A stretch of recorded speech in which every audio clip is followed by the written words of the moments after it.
2 سورہ یاسین سے شروع کریں گے انشاءاللہ۔ سورہ یاسین مکی صورت ہے۔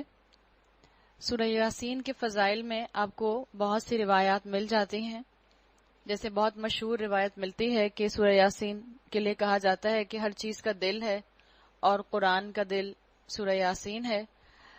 اسی طرح سے ایک روایت ملتی ہے کہ اس کو قریب المرگ لوگوں کے پاس پڑھو، یا بعض لوگ اس روایت کو اس طرح ریلیٹ کرتے ہیں کہ اس کو اپنے مردوں کے اوپر پڑھو۔ ان تمام روایات کا جو شیخ ناصر البانی ہیں انہوں نے ان کو سند کے لحاظ سے کہا ہے کہ کوئی بھی اس میں سے روایت صحت کے اعتبار سے اس کوالٹی پر پوری نہیں اترتی جو کوالٹی صحیح احادیث کے لیول پر آتی ہیں۔ بعض بالکل اس میں سے موضوع ہیں جو آپ کو اس کے فضائل میں مل جاتی ہیں، اور بعض اس میں سے بالکل ضعیف ہیں۔ موضوع کا مطلب فیبریکیٹڈ ہیں، گڑی ہوئی ہیں، ان کو کسی نے گھڑ لیا ہے، اور جو ضعیف ہیں ان کی سند میں مسئلہ ہے۔ اور یہ جو قلب والی روایت آتی ہے اس کے لیے شیخ البانی نے کہا ہے کہ یہ موضوع ہے، یعنی یہ فیبریکیٹڈ ہے، گھڑی ہوئی ہے۔ تو آپ کا اور میرا کام یہی ہے کہ جب ہمارے پاس علم آ جائے تو ہم پھر اس علم کے مطابق عمل کریں۔ سورہ یاسین کو صرف اور صرف سورہ یاسین کو پڑھنا، اگر آپ کو اس کے بارے میں کوئی صحیح حدیث ملتی ہے تو آپ اس حدیث کو فالو کیجئے، لیکن اگر آپ کو یہ پتہ چلتا ہے کہ جو حدیث آپ کے سامنے آ رہی ہے وہ ضعیف ہے، لیکن کتابوں کے اندر یہ لکھا ہوا نہیں ہوتا کہ یہ ضعیف ہے۔ کتابوں کے اندر یہ چیز آپ کو جو کتابیں آپ اور میں پڑھتے ہیں، ہم لوگ زیادہ تر جو صحیح بخاری استعمال کرتے ہیں، صحیح مسلم استعمال کرتے ہیں، صحاح ستہ استعمال کرتے ہیں، بہت ہی کنسائز سی ہوتی ہے، اکثر میں تو سند بھی پوری نہیں لکھی ہوئی ہوتی۔ مقصد کیا ہوتا ہے کہ لوگوں کو حدیث بتا دی جائے۔ لیکن اگر آپ کے علم میں کوئی چیز آ جائے کہ اس کو فلاں اسکالر نے یہ بتا دیا ہے، اس کے اوپر محنت کر کے اور اس پر وقت لگا کر کہ یہ موضوع ہے یا یہ ضعیف ہے، تو پھر اگر آپ کے پاس صحیح احادیث، حسن احادیث صحیح سند کے ساتھ موجود ہیں تو بہتر ہے کہ ان پر عمل کرنے کی کوشش کریں۔ تو اگر کوئی بھی کانسیپٹ ہے نہ مردوں پر پڑھنے کے لیے، نہ اس کو اس طرح سے کسی بھی اور طرح سے اگر کسی ختم وغیرہ کے لیے استعمال کیا جاتا ہے تو اپنے معاشرے میں سٹینڈ لینے کی ضرورت ہے اور لوگوں کو علم پہنچانے کی ضرورت ہے۔ بسم اللہ الرحمن الرحیم، یاسین والقرآن الحکیم انک لمن المرسلین علی صراط مستقیم تنزیل العزیز الرحیم۔ یاسین، یاسین کے اندر جو یا آ رہی ہے وہ اسکالرز کے مطابق حرف ندا ہے، پکارنے کے لیے آئی ہے۔ تو بعض لوگوں نے، کچھ لوگوں نے اس کا ترجمہ کیا یاسین کا یا سید۔ انہوں نے کہا یاسین جو ہے یہ اصل میں یا حرف ندا ہے اور سین جو ہے وہ سید کا ہے۔ ان کا کہنا ہے بعض لوگوں کا کہ یہاں پر اللہ کے رسول صلی اللہ علیہ وسلم کا کو ایڈریس کیا گیا ہے اور آپ کا ایک نام یہاں مینشن کیا گیا ہے۔ واللہ عالم، یہ اس کے بارے میں لوگوں کے مختلف خیالات ہیں۔ کسی نے کہا اے انسان اس سے مراد ہے، کسی نے کہا اس سے مراد جو ہے رسول اللہ صلی اللہ علیہ وسلم ہے، کسی نے کہا اس سے مراد جو ہیں کسی بھی اینگل سے کسی سردار کو ایڈریس کیا گیا ہے۔ تو اللہ تعالیٰ کی طرف سے ہمیں یہ بتا دیا گیا ہے کہ حروف مقطعات جو ہیں ان کا علم صرف اللہ کے پاس ہے۔ تو اگر آپ کہیں ایسی کوئی چیز پڑھیں تو پڑھ لیجئے، آپ کی انفارمیشن کے لیے ہے، لیکن اپنے ذہن میں اس چیز کو فکس رکھیں کہ حروف مقطعات کا اصل علم اللہ کے پاس ہے۔ قسم ہے قرآن حکیم کی، اللہ تعالیٰ نے قرآن کی قسم کھائی ہے۔ آپ دیکھتی ہیں قرآن میں جو واو آتا ہے اکثر اور کے ترجمے میں آتا ہے، کم آتا ہے قرآن کے اندر واو جس کے میننگ قسم کے ہوتے ہیں۔ تو یہاں پر یہ واو قسمیہ آیا ہے، قرآن کی قسم کھائی گئی ہے۔ اور کس بات پر قرآن کی قسم کھائی گئی ہے؟ یقیناً تم رسولوں میں سے ہو، سیدھے راستے پر ہو۔ یعنی قرآن گواہی دے رہا ہے اس بات کی کہ آپ صلی اللہ علیہ وسلم سیدھے راستے پر ہیں، ڈیوینٹ راستے پر نہیں ہیں۔ اگر کفار کو، اگر یہود کو یہ لگتا ہے کہ اللہ کے رسول صلی اللہ علیہ وسلم کوئی ایسی چیز بتا رہے ہیں جس کا حق سے تعلق نہیں تو وہ اپنی کریکشن کر لیں۔ بتا دیا گیا کہ قرآن بھی اور رسول اللہ صلی اللہ علیہ وسلم بھی دونوں صراط مستقیم پر ہیں۔ تو اب جس کو صراط مستقیم پر آنا ہوگا اس کو یہ دونوں سورسز تھام کے رکھنے ہوں گے، کتاب اللہ، رجال اللہ۔ اس لیے کہ قرآن کو سمجھنے کے لیے انسانوں کی ڈکشنری کافی نہیں ہوگی، قرآن کو سمجھنے کے لیے اللہ کے رسول صلی اللہ علیہ وسلم کی ڈکشنری کو ہم نے عمل میں لانا ہوگا۔ تو یہاں پر رجال اللہ کی بات آ گئی۔ یہ قرآن غالب اور رحیم ہستی کا نازل کردہ ہے تاکہ تم خبردار کرو ایک ایسی قوم کو جس کے باپ دادا خبردار نہیں کیے گئے تھے اور اس وجہ سے وہ غفلت میں پڑے ہوئے تھے۔ ان میں سے اکثر لوگ فیصلہ عذاب کے مستحق ہو چکے ہیں، اس لیے وہ ایمان نہیں لاتے۔ ہم نے ان کی گردنوں میں توق ڈال دیا ہے جس سے وہ تھوڑیوں تک جکڑے ہوئے ہیں، اس لیے وہ سر اٹھائے کھڑے ہیں۔ ہم نے ایک دیوار ان کے آگے کھڑی کر دی ہے، ایک دیوار ان کے پیچھے، ہم نے انہیں ڈھانک دیا ہے، انہیں اب کچھ نہیں سوچتا، یعنی اب ان کو ہدایت مل نہیں سکتی۔ اور یہ کیوں اللہ تعالیٰ نے کہا؟ اس لیے کہ ہدایت اسی کو ملتی ہے جس کے دل میں ہدایت پانے کی تمنا ہوتی ہے۔ آپ ہدایت کو زبردستی کسی کے حلق سے نیچے انڈیل نہیں سکتے، زبردستی کسی کے اوپر ہدایت کو ٹھونس نہیں سکتے۔ مثال کے طور پر آپ کسی کے پاس بہت ہی ایکسپینسو گفٹ لے کر جائیں، بہت قیمتی تحفہ لے کر جائیں، آپ ان کو دیں تو وہ اپنا منہ جو ہے لیفٹ پر کر لیں، آپ لیفٹ پر آئیں تو وہ اپنا چہرہ رائٹ پر کر لیں، وہ آپ ان کے سامنے آ جائیں تو وہ آپ سے پیٹھ موڑ لیں۔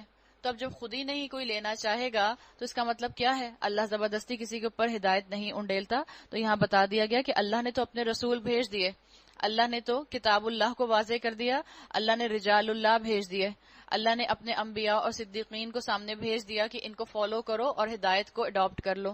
لیکن جنہوں نے خود ہی انکار کر دیا، اب کیسے وہ اس سے ہدایت حاصل کر سکتے ہیں؟ کوئی خود ہی ہدایت کے مقابلے میں اپنے آپ کو ڈبے میں بند کر لے تو اس تک ہدایت کیسے پہنچ سکتی ہے؟ ان کے لیے یکساں ہیں، تم انہیں خبردار کرو یا نہ کرو، یہ نہ مانیں گے۔ یعنی ہدایت ان کے اندر جو ہے کسی قسم کی تبدیلی نہیں لائے گی، سنیں گے اور پھر ریجیکٹ کر دیں گے۔ تم تو اسے مغفرت اور اجر کریم کی بشارت دے دو۔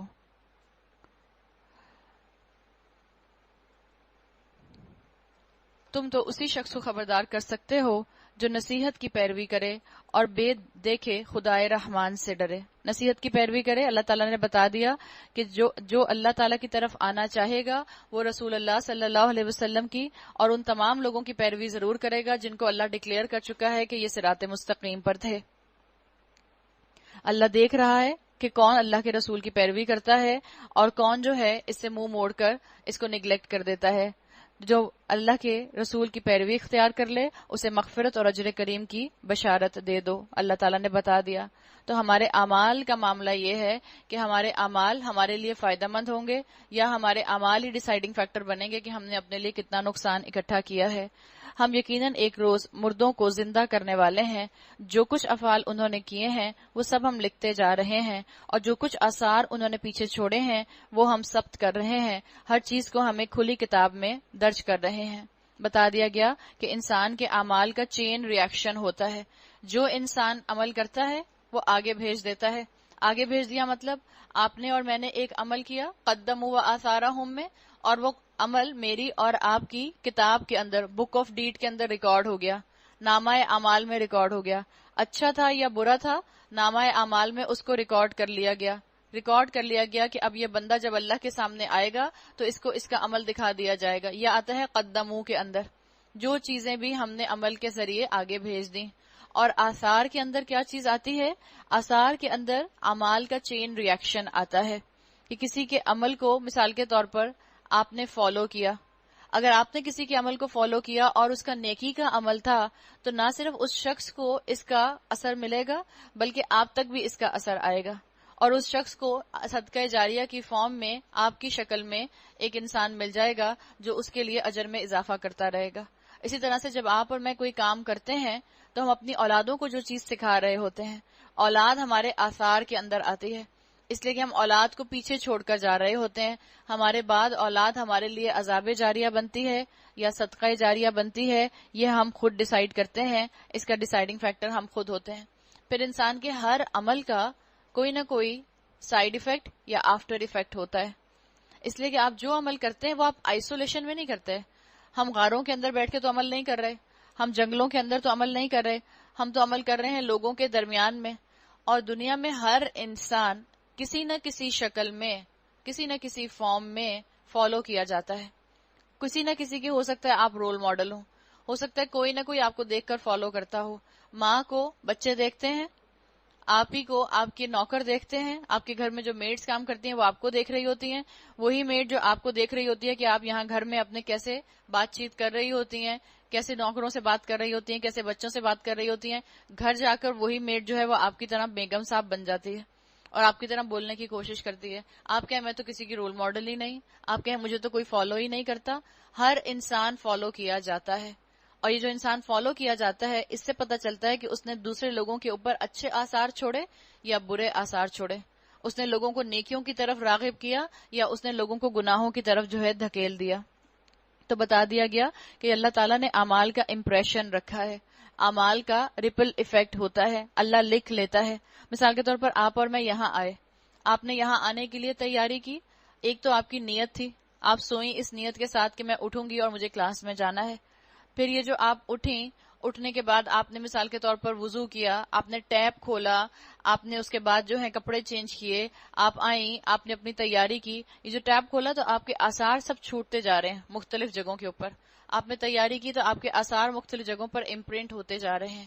اور کائنات میں یہ چیز گواہی دے گی کہ آپ کہاں جانے کے لیے تیار ہوئیں. آپ درس کی کلاس میں جانے کے لیے تیار ہوئیں تو آپ کے یہ سارے لمحے عبادت بن گئے اور کائنات آپ کی گواہی دے گی. اور ہم اسی کائنات میں کھڑے ہو کر، اسی کائنات میں رہ کر ان چیزوں کو فالو کریں جن چیزوں سے اللہ تعالیٰ اور اللہ کے رسول نے منع کیا ہے. ہم برے آثار پیچھے چھوڑ کر جا رہے ہیں، اپنے لیے عذاب جاریہ چھوڑ کر جا رہے ہیں، کسی ایسی محفل میں جانے کے لیے تیار ہو رہے ہیں اور اپنے آپ کو نامحرم کی نظر سے بچانے کی کوشش بھی نہیں کر رہے، اور ایسی محفل میں جا رہے ہیں جہاں پہ سیگریگیشن نہیں ہے، تو آپ اور میں برے آثار اپنے پیچھے چھوڑ رہے ہیں. تو اللہ تعالیٰ نے تو یہ بات کھول کھول کر واضح کر دی کہ تمہارے ہر عمل میں تمہارے لیے کوئی نہ کوئی چیز ایسی ہے جس کو تم سنبھال بھی سکتے ہو اور آخرت میں اپنے لیے بہترین گوشہ اختیار کر سکتے ہو، اور ہر عمل کے اندر تم کوئی ایسا ایلیمنٹ شامل کر سکتے ہو جس سے تمہاری آخرت جو ہے وہ تباہی کی طرف چلی جائے. تو انسان کو چاہیے کہ انسان جو اپنے عمل کرے اس کو یاد رہے کہ میں پیچھے کیا اثر چھوڑ کر جا رہی ہوں، میں پیچھے کیا امپریشن چھوڑ کر جا رہی ہوں. آپ جو یہاں آئیں، آپ کی جو گاڑی میں آپ بیٹھ کر آئیں، جو آپ میں سے ایک نزدیک سے آیا، کوئی پیدل چل کر آیا، آپ آثار چھوڑ کر آئیں اس زمین کے اوپر. اور اس زمین کے اوپر جہاں ہم 10 بجے تھے، اب مثال کے طور پر 10:20 پر ہم وہاں موجود نہیں ہیں، اس لیے کہ یہ پلانٹ ارتھ جو ہے سولر سسٹم کے اندر پوری آربٹ میں گھوم رہی ہے گیلیکسی کے اندر، اور گیلیکسی جو ہے وہ یونیورس میں گھوم رہی ہے. تو آپ جہاں صبح تھے وہاں آپ دوپہر میں نہیں ہوتے، جہاں آپ دوپہر میں تھے وہاں آپ شام میں نہیں ہوتے، آپ کائنات میں اپنے آثار چھوڑ رہے ہوتے ہیں. تو جب گھر سے نکلیں تسبیح کرتے ہوئے نکلیں. رمضان کا مہینہ ہے، میکسیمم تسبیح کریں.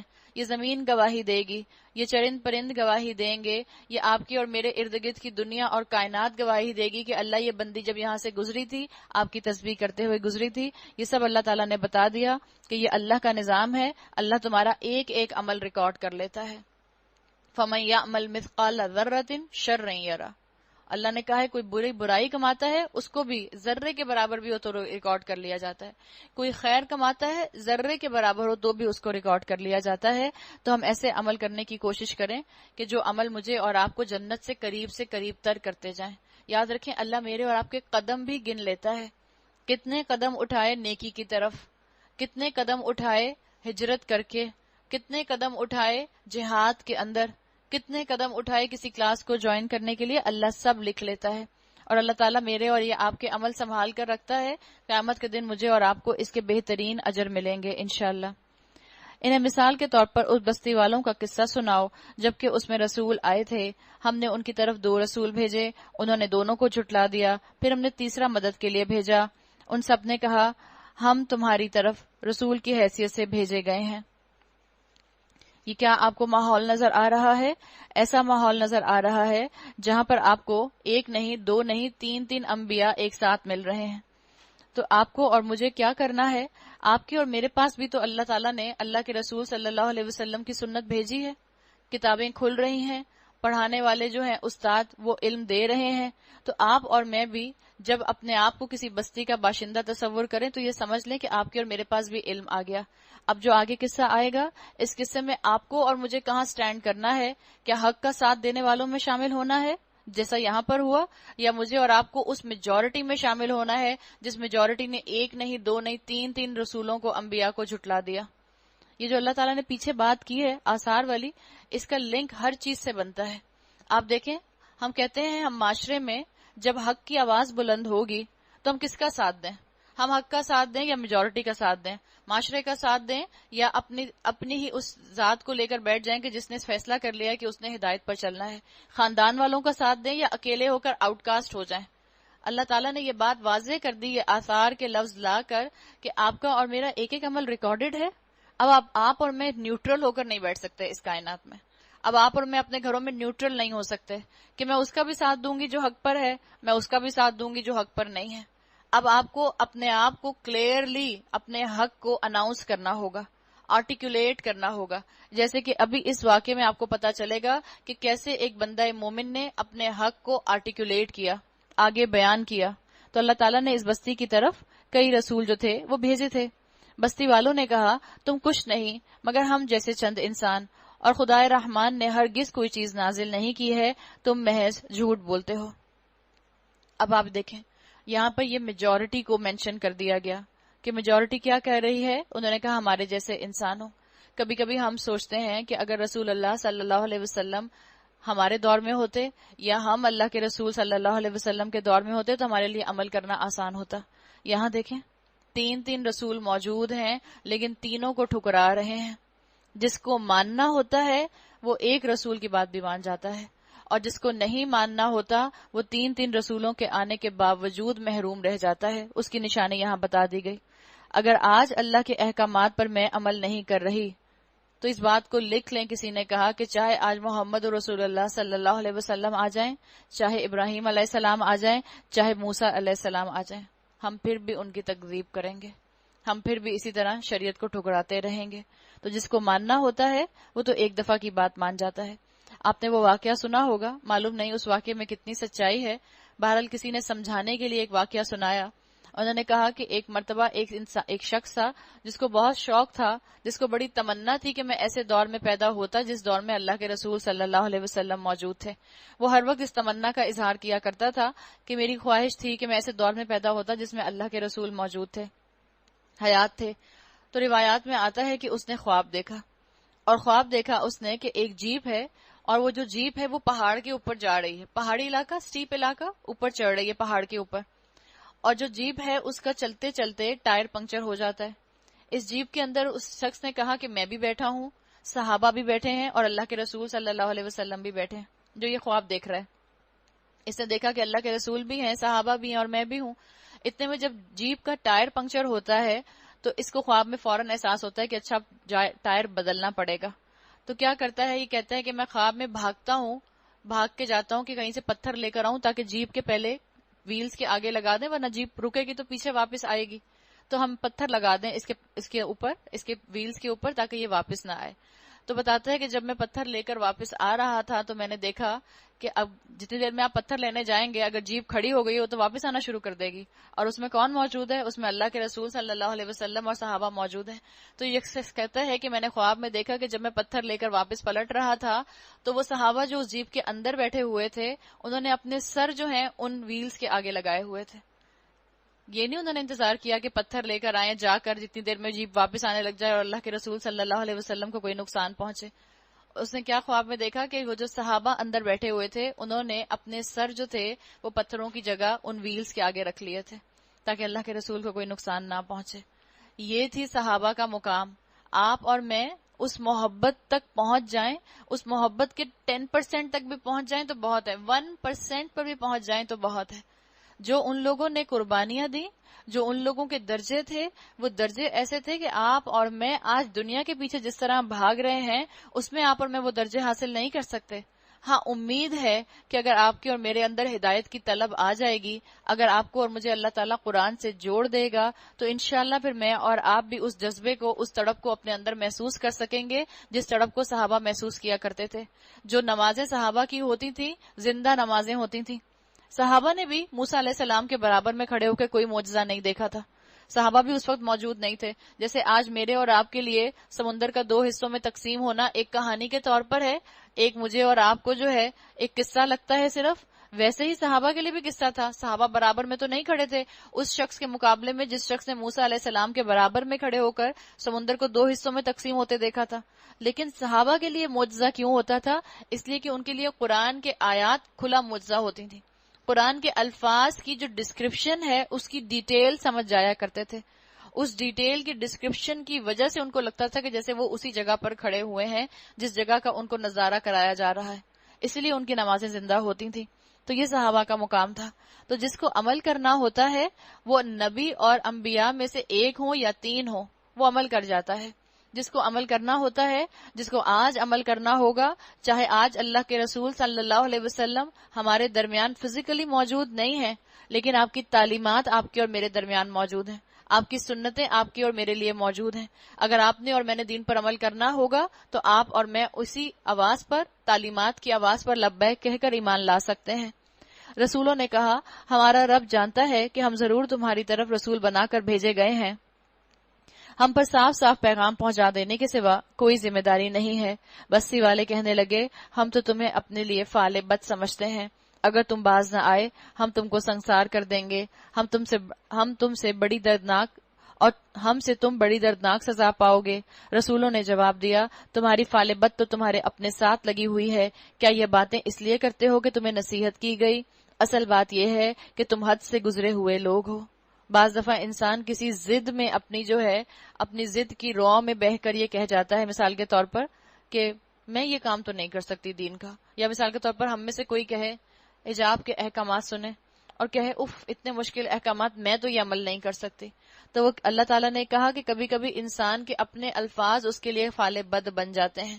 تو اپنے لیے کبھی بھی اس طرح کے الفاظ نہ بولیں، اف نماز تہجد کی میں تو نہیں پڑھ سکتی، اف نفلی روزے میں تو نہیں رکھ سکتی، اف شب قدر کے اندر پوری رات جاگنا میں تو کبھی نہیں کر سکتی.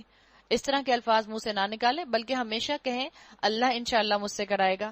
اللہ سے امید رکھیں، انشاءاللہ بولیے. اور اگر کہیں کمی اور کوتاہی ہے آپ کے عمل کے اندر، جو شریعت کا حکم آپ کے سامنے آیا ہے، تو ایڈمٹ کر لیں میری غلطی ہے اور فوراً کہیں کہ اللہ مجھے ایسے ایمان کی طاقت دے کہ میں اس کام کو کر جاؤں.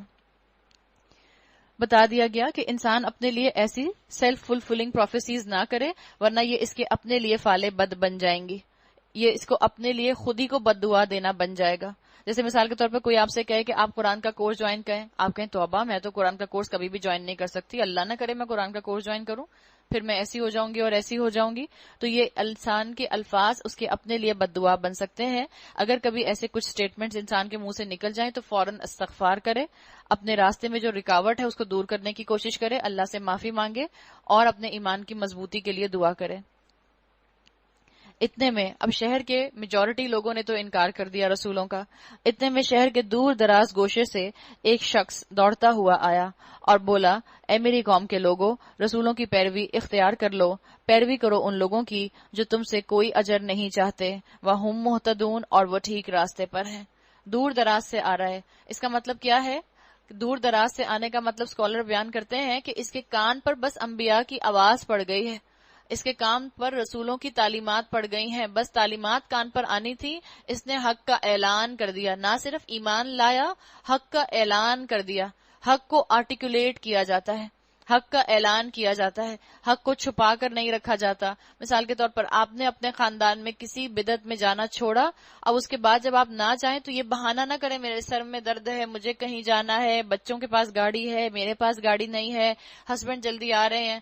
یہ کچھ نہیں، بلکہ اگر آپ نے فیصلہ کر لیا کہ آپ کسی بدعت میں اپنا ہیڈ کاؤنٹ نہیں دیں گی تو آپ ڈنکے کی چوٹ پر ان کو بتائیے کہ دیکھیے یہ طریقہ اسلام کا طریقہ نہیں ہے، میں اس میں آنا افورڈ نہیں کر سکتی، اب میرے پاس علم آ چکا ہے. محبت کے ساتھ، پیار کے ساتھ یہ جملے آپ ان کو کنوے کر دیں. حق کو آرٹیکولیٹ کیا جاتا ہے، خاموش رہنے والا مومن نہیں ہو سکتا. 23واں پارہ وَمَا لِيَ لَا أَعْبُدُ الَّذِي فَطَرَنِي وَإِلَيْهِ تُرْجَعُونَ.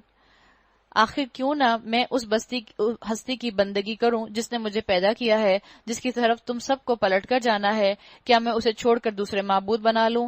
حالانکہ اگر خدا رحمان مجھے کوئی نقصان پہنچانا چاہے تو نہ ان کی شفاعت میرے کسی کام آ سکتی ہے اور نہ ہی وہ مجھے چھڑا سکتے ہیں.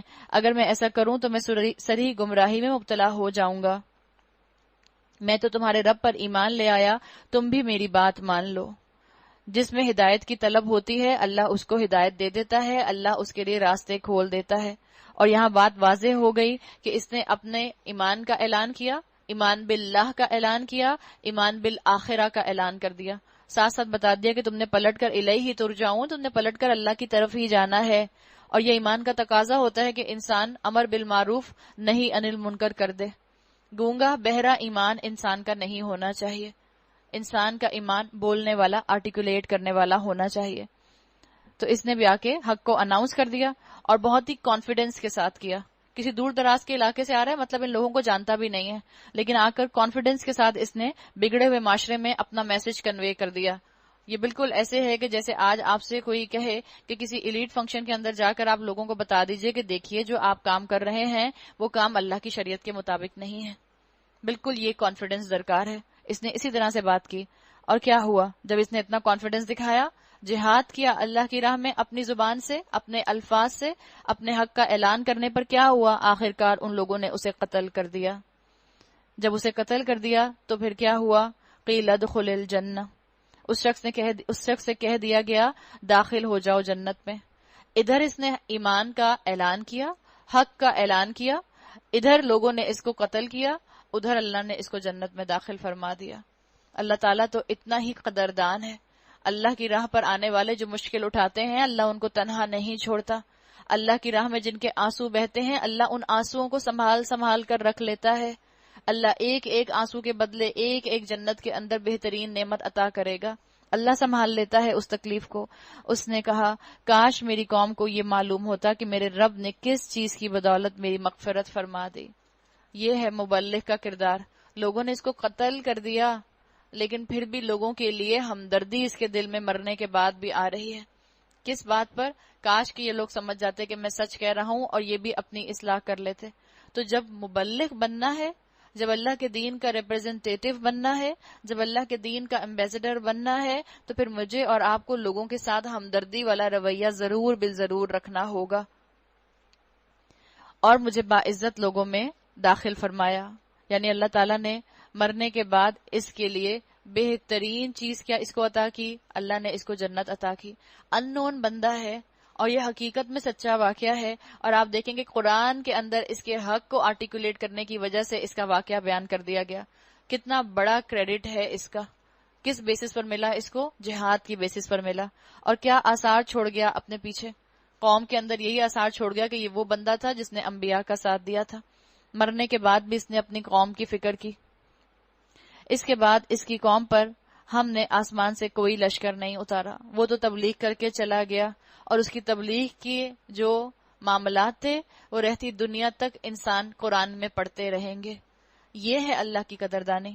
لیکن اس کے بعد کیا ہوا پیچھے قوم کا؟ جنہوں نے نافرمانی کی تھی، ناشکری کی تھی. پھر اللہ نے کہا کہ ہم نے ان پر کوئی اور آسمان سے لشکر نہیں اتارا، ہمیں لشکر بھیجنے کی کوئی حاجت نہ تھی. بس ایک دھماکہ ہوا اور یکا یک وہ سب بجھ کر رہ گئے. خامدون، جیسے بھڑکتی ہوئی آگ، بہت بلیزنگ فائر ہو، اس کے بعد وہ ٹھنڈی ہو جائے اور ٹھنڈی ہو جائے تو وہاں صرف ایشز آپ کو سفید راکھ نظر آئے. خامدون اس کے لیے آتا ہے. بہت شور شرابہ کرنے والے تھے، بہت شور مچانے والے تھے، بہت حق کے خلاف آوازیں بلند کرنے والے تھے. اللہ نے ان کو ختم کر کے رکھ دیا بالکل راکھ کی طرح. یا حسرتن علی العباد، افسوس بندوں کے حال پر. جو رسول بھی ان کے پاس آیا اس کا وہ مذاق ہی اڑاتے رہے. کیا انہوں نے دیکھا نہیں کہ ان سے پہلے کتنی ہی قوموں کو ہم ہلاک کر چکے ہیں، اس کے بعد وہ پھر کبھی ان کی طرف پلٹ کر نہ آئے. ان سب کو ایک روز ہمارے سامنے حاضر کیا جانا ہے. موت کو تو کوئی ڈینائی نہیں کر سکتا نا. اللہ کے رسولوں کو ڈینائی کر سکتے ہو، اللہ کی کتاب کو ڈینائی کر سکتے ہو، موت تو بہرحال آنی ہی آنی ہے. اور موت کے بعد انسان اللہ کے سامنے مسلم بن کر ہی حاضر ہوگا. چاہے کس کا کتنا دل نہ کرے کہ وہ اللہ کے سامنے حاضر نہ ہو، اس کے پاس چوائس نہیں ہوگی. اس کو تو اللہ کی آواز پر وہاں پہنچنا ہوگا. اب جب پہنچ گیا اللہ کے اشارے کے اوپر، اب پتہ چلے گا مسلم بن کر پہنچا یا مجرم بن کر پہنچا. اب حقیقت واضح ہو جائے گی. انسان کو چوائس دے دی گئی. تو اگر کسی کو اپنا دل مردہ محسوس ہوتا ہے تو پریشان نہ ہو. انسان کو چاہیے کہ اپنے دل کو زندہ کرنے کے لیے قرآن کے ساتھ وقت گزارے. ان لوگوں کے لیے بے جان زمین ایک نشانی ہے. یہاں اللہ تعالیٰ نے ہنٹ دے دیا زمین کی طرف اشارہ کرا کے، اگر تمہارا دل مردہ ہے تو فکر نہ کرو، قرآن کی بارش برساؤ اس کے اوپر. ہم نے اس کو زندگی بخشی، اس سے غلہ نکالا جسے یہ کھاتے ہیں. ہم نے اس میں کھجوروں اور انگوروں کے باغ پیدا کیے، اس کے اندر سے چشمے پھوڑ نکالے تاکہ یہ اس کے پھل کھائیں. یہ سب کچھ ان کے اپنے ہاتھوں کا پیدا کیا ہوا نہیں ہے. پھر کیا یہ شکر ادا نہیں کرتے؟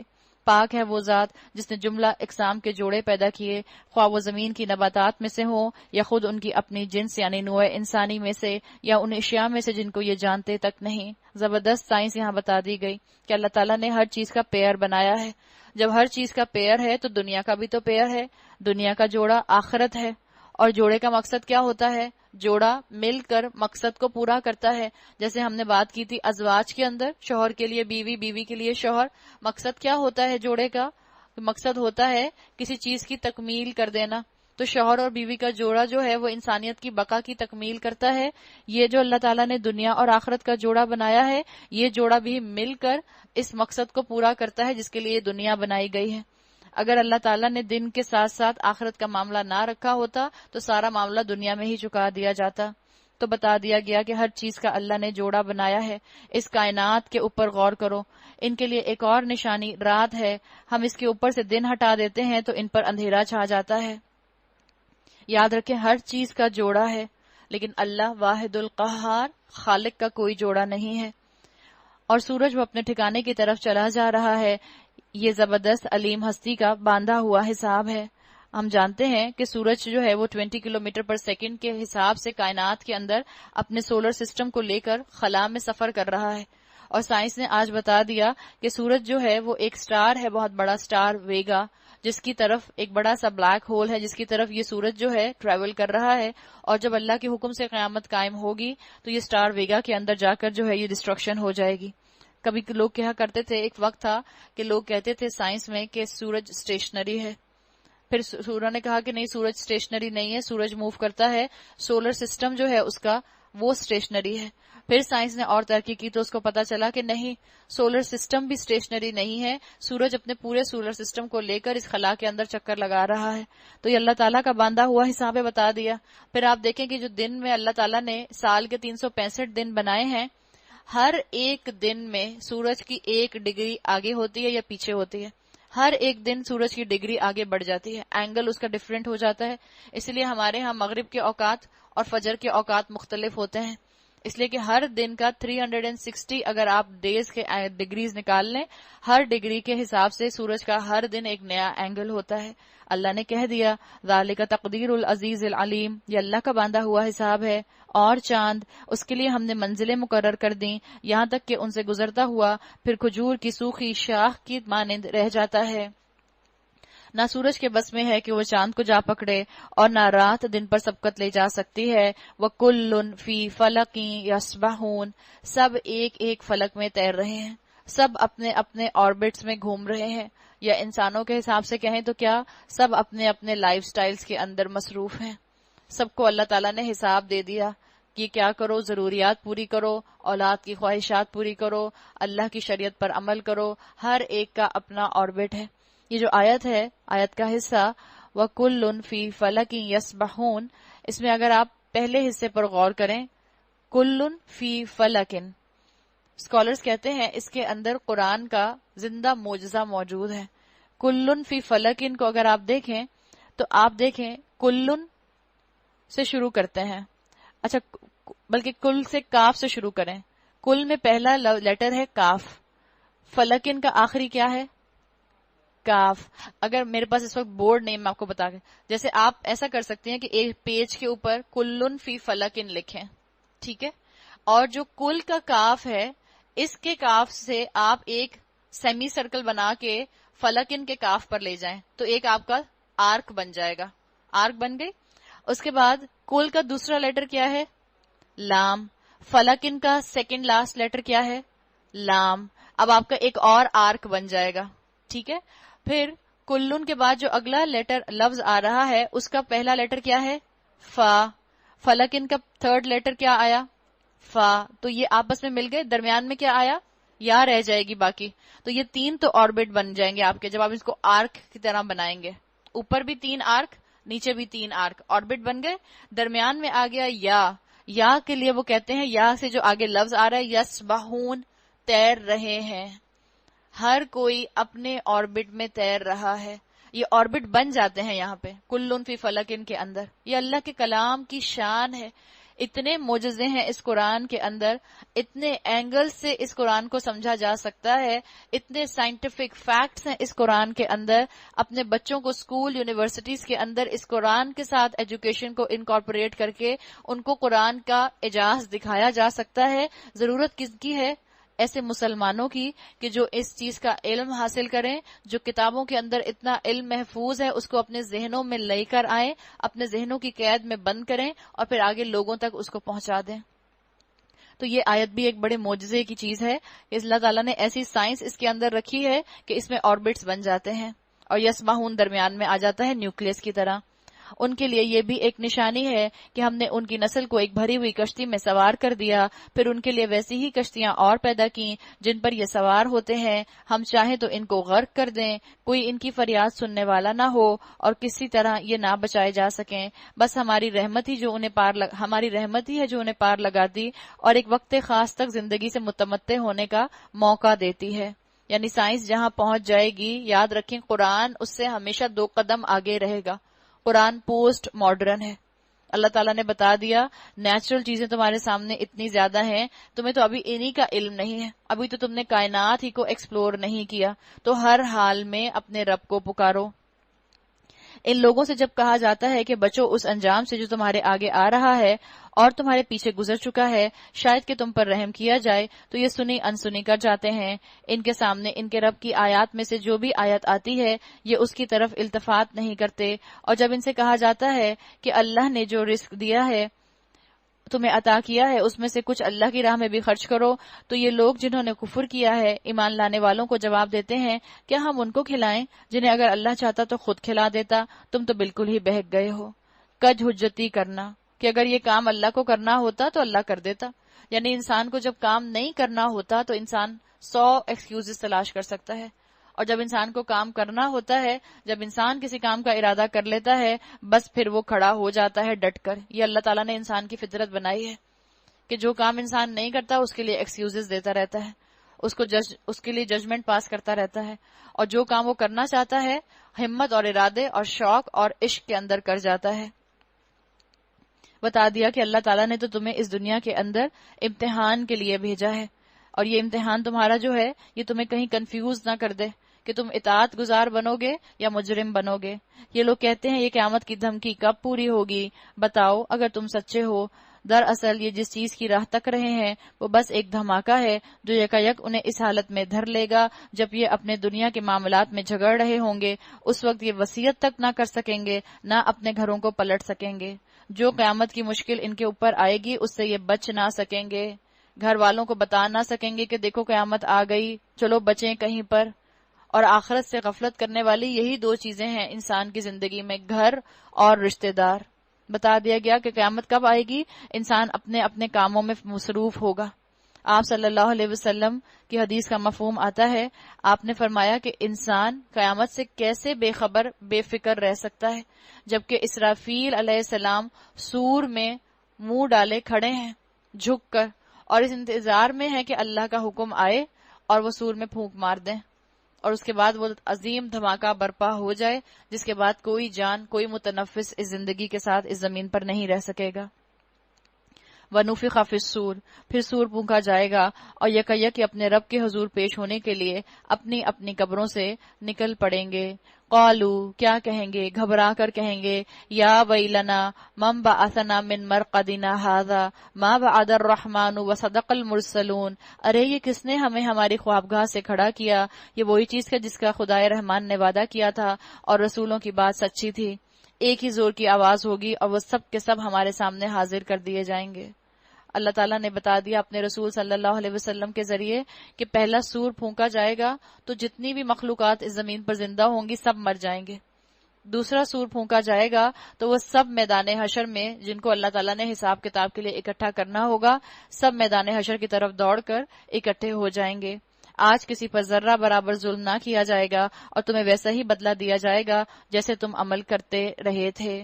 ان اصحاب الجنت اليوم فی شغل فاکہون، آج جنتی لوگ مزے کرنے میں مشغول ہیں، وہ اور ان کی بیویاں گھنے سایوں میں ہیں، مسندوں پر تکیہ لگائے ہوئے۔ لیجر اور پلیجر، محنت کا بدلہ مل چکا، بہترین کمبینیشن۔ نعمتوں کے اندر کمپنی اچھی ہو تو انسان اپنی نعمت کو اور انجوائے کرتا ہے، تو اللہ تعالیٰ نے بیویوں کا ذکر کر دیا۔ ہر قسم کی لذیذ چیزیں کھانے پینے کو ان کے لیے وہاں موجود ہیں۔ اللہ نے سب نعمتیں سمیٹ کر ان کے لیے جنت میں رکھ دی۔ اللہ نے ان کا اللہ کی راہ میں نکلا ہوا پسینہ بھی سمیٹ لیا تھا، اس کے بدلے بھی اللہ اجر دے گا۔ اللہ ان کے آنسو بھی سمیٹ لے گا، اللہ ان کے پریشانیوں کو بھی سمیٹ لے گا جو انہوں نے شریعت پر عمل کرتے ہوئے اٹھائی تھیں۔ اللہ بڑا قدردان ہے۔ جو کچھ وہ طلب کریں گے وہ ان کے لیے حاضر ہے. لہم فیہا فاکہۃ وَلَهُم مَا يَدَّعُونَ. جس چیز کو وہ طلب کریں گے بتا دیا جائے گا. Now you don't have to worry. تمہارا سارا صبر اجر میں کنورٹ ہو گیا. رب رحیم کی طرف سے ان کو سلام کیا جائے گا. آج بہت سی نعمتوں سے رک جانا شریعت کو فالو کرنے کے لیے بڑا عقل مندانہ فیصلہ ہے. وہ نعمتیں جو آپ کو اللہ کی راہ میں آگے نہیں بڑھنے دیتی، رک جائیں ان نعمتوں سے. اللہ کے پاس آپ کے لیے ایسا سامان ہے جس میں آپ کو اور مجھے کوئی دنیا کا کمپیرزن مل ہی نہیں سکتا. تو ڈیلیڈ گریٹیفیکیشن جو ہے اس کو آنر کے ساتھ لو. اللہ نے بڑا اجر سمیٹ کر رکھا ہے. ما یدعون، جو طلب کریں گے ملے گا. وٹ ایور دے وانٹ، جیسے آپ جو آرڈر کریں وہ آپ کے سامنے آ جائے گا. اللہ آپ کے سامنے لے آئے گا. اور جنت کی نعمتیں یاد رکھیں امتحان کے طور پر نہیں دی جائیں گی.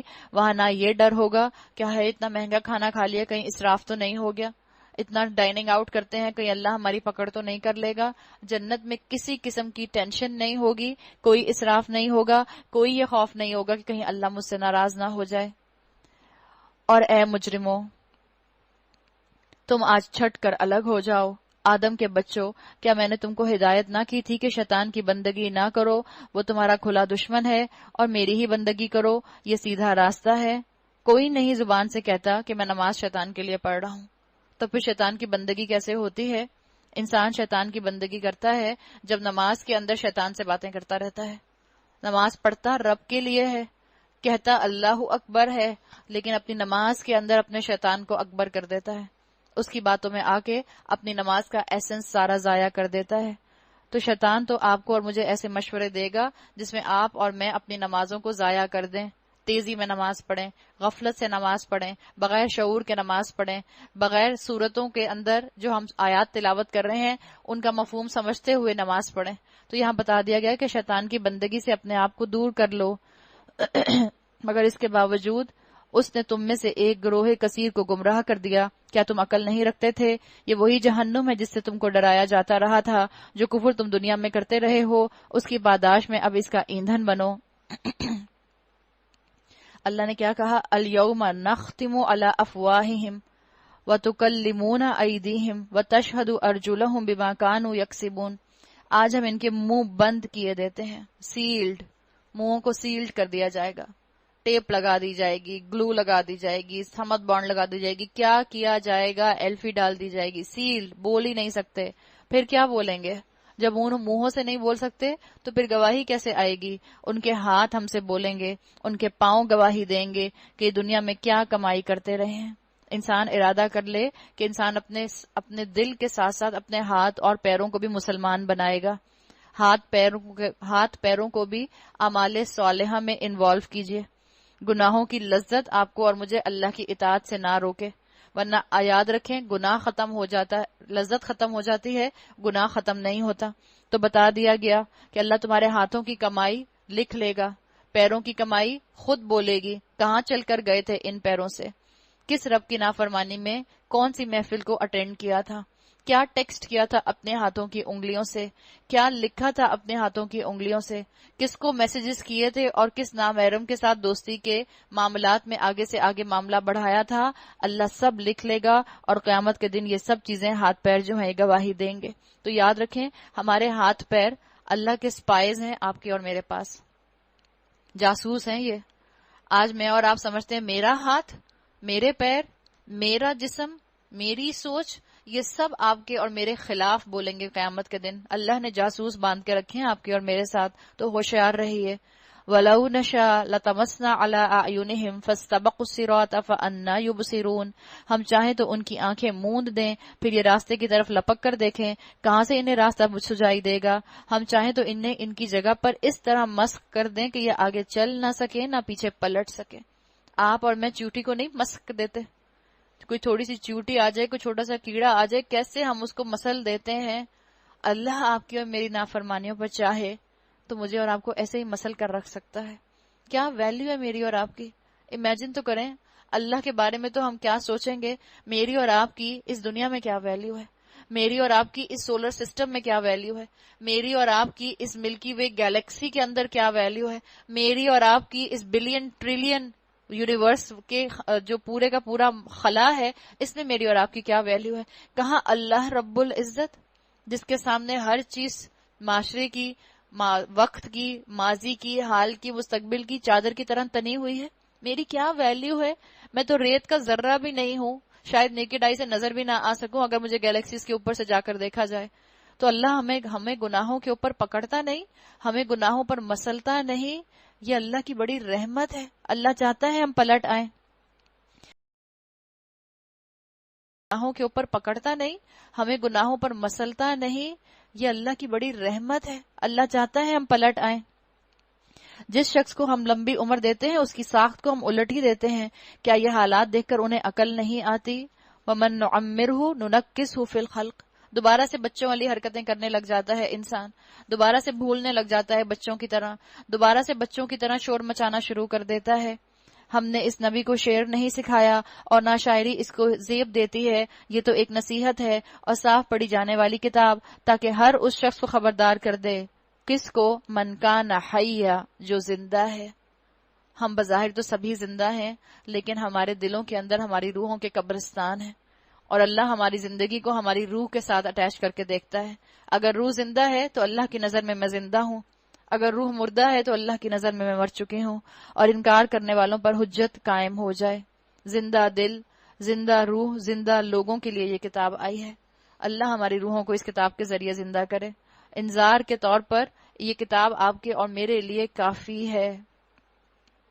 کیا یہ لوگ دیکھتے نہیں ہیں ہم نے اپنے ہاتھوں کی بنائی ہوئی چیزوں میں سے ان کے لیے مویشی پیدا کیے ہیں اور یہ ان کے مالک ہیں.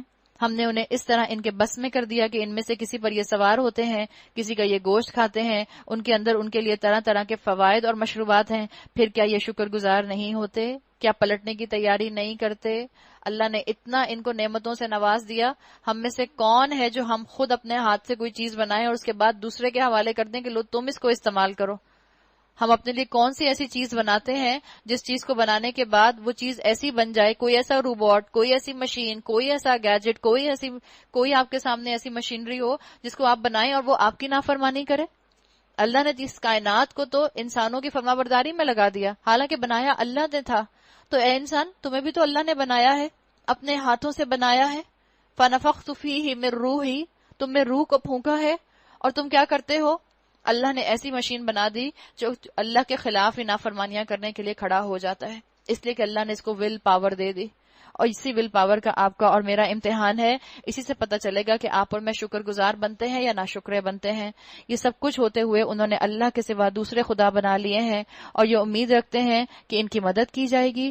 ان کی مدد نہیں کر سکتے، بلکہ یہ لوگ الٹے ان کے لیے حاضر باش لشکر بنے ہوئے ہیں. اچھا، جو باتیں یہ بنا رہے ہیں وہ تمہیں رنجیدہ نہ کریں، ان کی چھپی اور کھلی سب باتوں کو ہم جانتے ہیں. اللہ کی آیات کو جس نے ڈی ویلیو کیا وہ کون ہے؟ آپ دیکھ لیں اپنے ارد گرد. اللہ نے کہا ہم ان کی کھلی چھپی سب باتوں کو جانتے ہیں. آج اللہ کی آیات کا مذاق اڑانے والے پڑھے لکھے مسلمان ہیں، ایسے مسلمان ہیں جن کو اللہ تعالیٰ نے بہت دنیا میں نعمتیں دی ہیں اور وہ اللہ کی آیات کا مذاق اڑاتے ہیں. آج کوئی میری اور آپ کی بتائی ہوئی بات کو نہ مانے، آپ اسے بہت سنسیئرلی مشورہ دیں تو ہمیں کتنا برا لگتا ہے. ہم کہتے ہیں اس نے میرے مشورے کی قدر نہیں کی، اس نے میرا خیال نہیں کیا، میں نے اس کو اتنا سنسیئر مشورہ دیا تھا، اس نے سنا بھی نہیں. کتنا ہم دکھ کا اظہار کرتے ہیں. اور اللہ تعالیٰ آپ کو اور مجھے پلٹ پلٹ کر کہتا ہے کہ اس قرآن کی طرف آؤ، تو ہم کتنا اپنے اعمال سے اللہ کو دکھ پہنچاتے ہیں. کیا انسان دیکھتا نہیں ہے ہم نے اسے نطفے سے پیدا کیا، پھر وہ سری جھگڑالو بن کر کھڑا ہو گیا، اب ہم پر وہ مثالیں چسپا کرتا ہے اور اپنی پیدائش کو بھول جاتا ہے. کہتا ہے کون ان ہڈیوں کو زندہ کرے گا جبکہ یہ بوسیدہ ہو چکی ہوں؟ ان سے کہیے انہیں وہی زندہ کرے گا جس نے پہلے انہیں پیدا کیا تھا اور وہ تخلیق کا کام جانتا ہے. اللہ نے بتا دیا تم بھی قبروں سے نکالے جاؤ گے، اٹھائے جاؤ گے، لہٰذا آج موقع ہے تیاری کر لو، آج موقع ہے قرآن کے ساتھ ریلیشن شپ بلڈ کر لو. وہی جس نے تمہارے لیے ہرے بھرے درخت سے آگ پیدا کر دی اور تم اس سے چولہے روشن کرتے ہو. درخت زمین میں آکسیجن پیدا کرتے ہیں، ہرے بھرے درخت، اور یہی درخت آپ کے اور میرے لیے کوئلہ پرووائڈ کرتے ہیں جب یہ زمین کے اندر چلے جاتے ہیں. تو اللہ کی شان، اللہ نے کہا تم اس سے چولہے روشن کرتے ہو. ہم سوچیں ہرے بھرے درخت کو تو آپ نہیں جلا سکتے، اللہ نے کوئلے کی شکل میں درختوں کے فیول کی یہاں پر بات کی.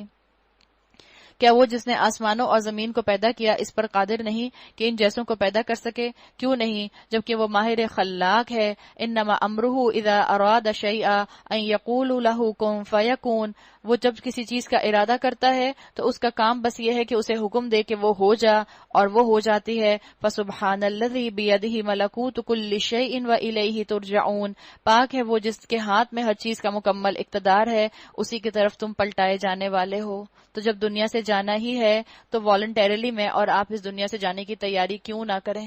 کیوں یہ سمجھ کے اس دنیا میں رہتے ہیں کہ میں نے اور آپ نے کبھی پلٹنا ہی نہیں، میں نے اور آپ نے کبھی واپس جانا ہی نہیں؟